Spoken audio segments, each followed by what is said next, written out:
வணக்கம் அனுகிரகம் தமிழ் சேனல் நேர்களே, நான் உங்கள் அன்பான சயின்டிஃபிக் வேதிக் அஸ்ட்ராலஜர் ஆஸ்ட்ரோ அருண்ஜி பேசுகிறேன்.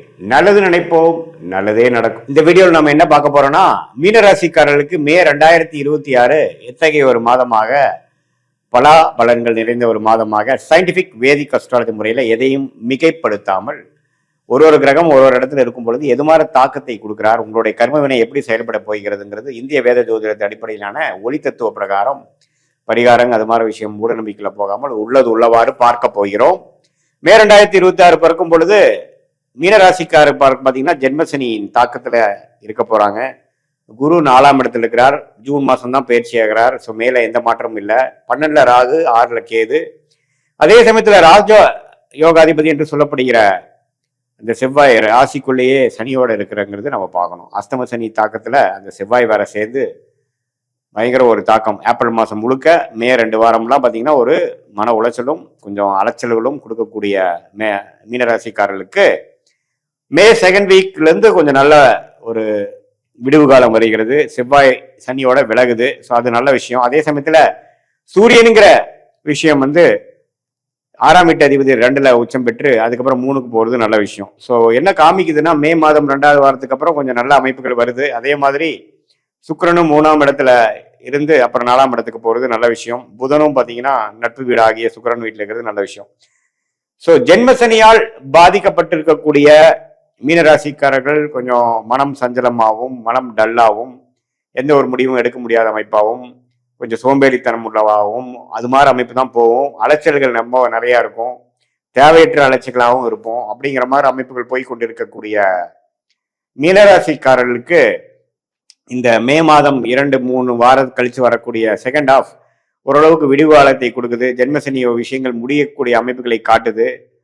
அதுக்கப்புறம் வரக்கூடிய குரு பயிற்சி ஜூன் மாதத்துக்கு அப்புறம் ஜென்மசனி ஆகிய சனியவே பார்க்கறதுனால ஒன்றுமே அதோட தாக்கங்கள் குறையும். ஸோ அதுக்கு வேணுங்கிற சில அடிப்படையான ஃபவுண்டேஷனான சில நல்ல விஷயங்கள் உங்கள் தொழிலையா இருக்கட்டும், உங்கள் வேலையிலையா இருக்கட்டும், உங்கள் உறவுகளையா இருக்கட்டும், எல்லாத்துலேயுமே ஒரு நல்ல மாற்றத்தை கொடுக்கக்கூடிய அமைப்பு மே 2வது வாரத்திலிருந்து மீனராசிக்காரர்களுக்கு அந்த குரு பயிற்சிக்கு முன்னாடி வரக்கூடிய நல்ல அமைப்பை வாழ்க்கை சம்பவங்களாக அடிப்படைகளாக அமைச்சு கொடுக்கக்கூடிய ஒரு அமைப்பு.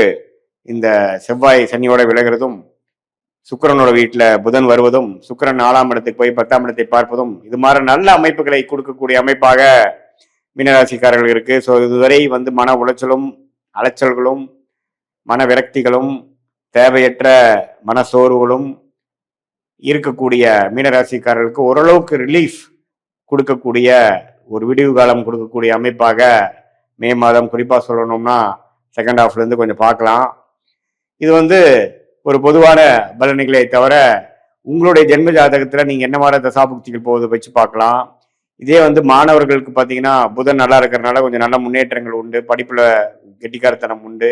காம்படிட்டிவ் எக்ஸாம்ஸ் கிளியர் பண்ணக்கூடிய அமைப்புகள்லாம் இருக்குது. அதே மாதிரி உங்களுடைய ஜாதகத்தில் எது மாதிரி புதன் இருக்குது, உங்களுடைய தசாபுக்திகள் என்ன லக்னத்தில் பிறந்தீங்க, அதே மாதிரி அந்த லக்னத்துக்கு ஏற்ற மாதிரி ஒரு நல்ல தசாபுக்திகள் போய் கொண்டிருக்கிறதா, அந்த தசநாதன் புக்திநாதன் உங்களுடைய பிறந்த தேதி பிறந்த நேரம் பிறந்த ஊரை வைத்து வரக்கூடிய திருக்கணித பஞ்சாங்கத்துல எப்படி இருக்கிறார், ஸ்தானபலம் என்ன, திக்பலம் என்ன, திருப்பலம் என்ன, யார் யாரை பார்க்குறாங்க, எந்த இடத்துல இருக்கிறாங்க, லக்னத்துக்கு எந்த இடத்துல இருக்கிறது, எந்த ஆதிபத்தியை கொடுக்குறார் அப்படிங்கிறதெல்லாம் தீர நம்ம ஆராய்ந்து அதுக்கு பிரகாரம் நம்மளுடைய சயின்டிஃபிக் வேதிக் அஸ்ட்ராலஜி முறையில் எந்த விதத்தையும் மிகைப்படுத்தாமல் ஒரு கிரகம் ஒரு டிகிரி அடிப்படையில் இருந்து ஒரு டிகிரிலையும் ஒரு கிரகம் இருக்க நீங்கள் பிறக்கும் பொழுது எது மாதிரியான ஒரு கர்மவினை உங்களுக்கு கொடுக்குது, எந்த தாக்கத்தில் நீங்கள் பிறந்திருக்கீங்க, எது மாதிரி வாழ்க்கையை வாழணும் அப்படிங்கிறதுக்காக இந்த பிறவி எடுத்துக்கொண்டீர்கள் அப்படிங்கிற ஒரு விஷயத்தை புரிந்து கொள்ளக்கூடிய ஒரு அற்புதமான ஒரு சாஸ்திரம் தான் இந்திய வேத ஜோதிடங்கிறது நம்ம புரிஞ்சுக்கணும். சும்மா இது ஒரு ஃபார்ச்சூன் டெல்லிங்காக இந்நேரத்தில் இது நடக்குங்கிற மாதிரி சொல்லக்கூடிய ஒரு சாதாரண சாஸ்திரம் இல்லாமல் நம்மளுடைய பிறவி பயன் என்ன, நம்மளுடைய கர்ம பலன் என்ன, எது மாதிரி விஷயத்துக்காக நம்ம பிறந்தோம், நம்மளுடைய காலகட்டங்கள் எது மாதிரி காமிக்குது, எந்த திசையில எது நடக்கும், எப்போ நம்ம லைஃப்ல செட்டில் ஆகும், எப்போ எது வரைக்கும் நம்ம சேஸ் பண்ணணும், எந்த நேரத்தில் கொஞ்சம் அமைதியா இருக்கக்கூடிய அமைப்பு, எந்த நேரத்தில் அதிகமான உழைப்புகள் தேவைப்படுகிறது, எந்த நேரத்தில் இடம் மாற்றங்கள் உண்டு, எந்த நேரத்தில் வேலை மாற்றங்கள் உண்டு, கல்யாண விஷயங்கள், குழந்தை விஷயங்கள், வெளிநாடு விஷயங்கள் எல்லாமே நம்ம ஜாதகத்துல என்ன காட்டுதுன்னு தெரிஞ்சு அதுக்கு தகுந்த மாதிரி பாஸ்ட் லைஃப் எப்படி அதுக்கு தகுந்த மாதிரி தான் போச்சா, நம்ம ஜாதகம் சிங்க் ஆகுதா நம்ம லைஃபோட, ப்ரெசன்ட் எப்படி, ஃபியூச்சர் எப்படி, எது மாதிரி விஷயங்கள் வந்து நமக்கு காத்து கொண்டு இருக்கிறது, எந்த மாதிரி சாய்ஸ் நமக்கு வேண்டாம், எந்த கிரகம் யோகமா இருக்கு, எந்த கிரகம் அபயோகமா இருக்கு, 6ஆம் வீட்டு அதிபதி 8ஆம் வீட்டு திசையெல்லாம் நடக்குதா, விரக்திகளையும் பிரச்சனைகள் கொடுக்கக்கூடிய அமைப்பு இருக்கா, உடல் உபாதைகள்ல கேர்ஃபுல்லா இருக்கணுமா, உறவுகள் எப்படி, நமக்கு திருமணம் எப்படி, கலப்பு திருமணமா, காதல் திருமணமா, அரேஞ்ச் மேரேஜா, எப்படி நமக்கு பிராப்தங்கள் காட்டுது, சீனியர் சிட்டிசன்ஸ்க்குலாம் ஹெல்த் விஷயங்கள் எப்படி இருக்கு, அவங்க ரிட்டையர்மெண்ட் எப்போ வருது மாதிரி இருக்கு, எப்போ வந்து அவங்க வேலையிலேருந்து கொஞ்சம் ஓய்வு பெறுவாங்க, தொழிலில் எப்போ செட்டில் ஆவாங்க, அது மாதிரி எல்லா வாழ்க்கைக்கு தேவையான எல்லா வயதினருக்கும் தேவையான வாழ்க்கை குறிப்புகள், வாழ்க்கைக்கு வேணுங்கிற அந்தந்த அடிப்படையான அந்தந்த ஏஜில் வரக்கூடிய கேள்விகள், அதுக்கு தகுந்த மாதிரி ஒரு கிளாரிட்டி எல்லாமே சயின்டிபிக் வேதிக் அஸ்ட்ராலஜி முறையில ஒரு கிரகமும் உங்க ஜாதகத்தில் எப்படி இருக்கு, என்ன தசை நடக்குது, புக்தி நடக்குது, அந்தரம் நடக்குது, சூக்ஷமம் நடக்குதுங்கிற வாரக்கணக்கில் நாம வந்து பலன்களை எடுத்து எது மாற லக்னத்துக்கு எது மாற விஷயத்தை கொடுக்குங்க. லக்னாதிபதி வைத்து தான் எல்லாம் சொல்ல முடியும். லக்னம் ஸ்ட்ராங்கா இருக்கா, லக்னம் எதை குறிக்குது, நீங்க எதை தேடி போய் கொண்டிருக்கிறீர்கள், பினான்சியல் குளோரி தேடுறீங்களா, மன அமைதியை தேடுறீங்களா, உறவுகளை வந்து ஒரு ஹார்மோனியஸ்னஸ் அன்னோனியத்தை தேடுறீங்களா, குழந்தைகள் நல்லா வரணும்னு தேடுறீங்களா,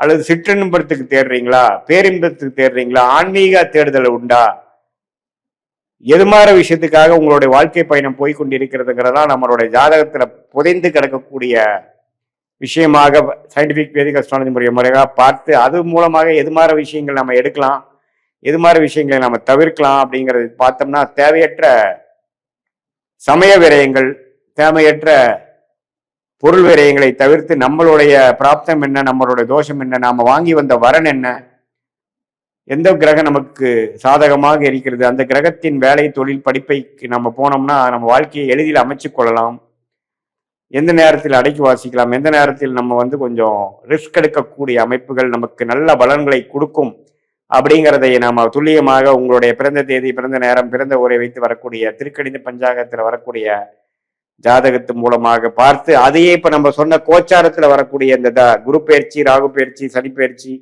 இந்த மாத பயிற்சி நம்ம எப்படி பொது பலனா பார்த்தோம் பார்த்தீங்களா, அதையும் சேர்த்து வைத்து பார்க்கும் பொழுது ஒண்ணுமே துல்லியமான பலன்கள் எடுத்து அது மூலமாக நம்மளுடைய லைஃப் பொட்டன்ஷியல் என்ன, நம்மளுடைய கோல்ஸ் என்ன, எந்த நேரத்தில் எப்படி செய்யலாம், எப்படி ஒருத்தருக்கு கூகுள் மேப் வந்து ஒரு இடத்துல இருந்து இன்னொரு இடத்துக்கு போய் சேர்வதற்கு, தெரியாத இடத்தை போய் சேர்வதற்கு அது உதவிகரமாக இருக்குது ஒழிய அது நாம தான் போய் டிராவல் பண்ணணும். கூகுள் மேப் உங்களை தூக்கிட்டு போய் விடாது. அதே போல இந்திய வேத ஜோதிட அடிப்படையிலான சயின்டிபிக் வேதிக் அஸ்ட்ராலஜி முறை உங்களுக்கு என்ன மாதிரி பேட்டர்ன், என்ன மாதிரி ஒரு ட்ரெஜெக்டரி, என்ன மாதிரி ஒரு வடிவத்துக்குள்ள உங்க வாழ்க்கை போய் கொண்டிருக்கிறது, எதை நோக்கி நம்ம போய் கொண்டிருக்கிறோம், எப்போ நேரத்தில் எதை செய்தால் நமக்கு எளிதில் நம்மளுடைய குறிக்கோள்கள் அடைய முடியும், நம்மளுடைய தேவையற்ற விஷயங்களை நம்ம தவிர்த்தாவே பார்த்தீங்கன்னா செய்ய வேண்டிய விஷயத்த நல்லா செய்யலாம். நிறைய பார்த்தீங்கன்னா நம்ம டிஸ்ட்ராக்டடா போயிடுறோம். படிக்கிற விஷயத்துல இருக்கட்டும், வேலை விஷயமா இருக்கட்டும், பண்ணிய 1 வருஷம் 2 வருஷம் போனதுக்கு அப்புறம் தான் அது நமக்கு உகந்தது இல்லை, நமக்கு அது சரி வரல அப்படின்னு நினைக்கிறோம். அது முதலே நமக்கு தெரிஞ்சு வருமுன் காப்போம் அப்படிங்கிற விஷயத்துல சயின்டிபிக் வேதிக் அஸ்ட்ராலஜி முறையில் நம்மளோட கர்ம வினைகளை கிரகத்தின் சஞ்சாரங்கள் மூலமாகவும் கோச்சார பலன்கள் மூலமாகவும் டிரான்சிட் அஸ்ட்ராலஜி என்று சொல்லப்படுகிற முறையிலையும் பார்த்து அது உங்களுடைய துல்லியமான தசாபுக்தியில் வச்சு சிங்க் பண்ணி நம்ம பார்க்கும் பொழுது துல்லியமான பலன்கள் எடுத்து அது மூலமா வாழ்க்கையில் எதிர்நீச்சல் போடாமல் வாழ்க்கையில் ஜெயிக்க முடியும் என்று சொல்ல விரும்புகிறேன். மீண்டும் மற்றொரு காணொளியில் சந்திப்போம். நன்றி.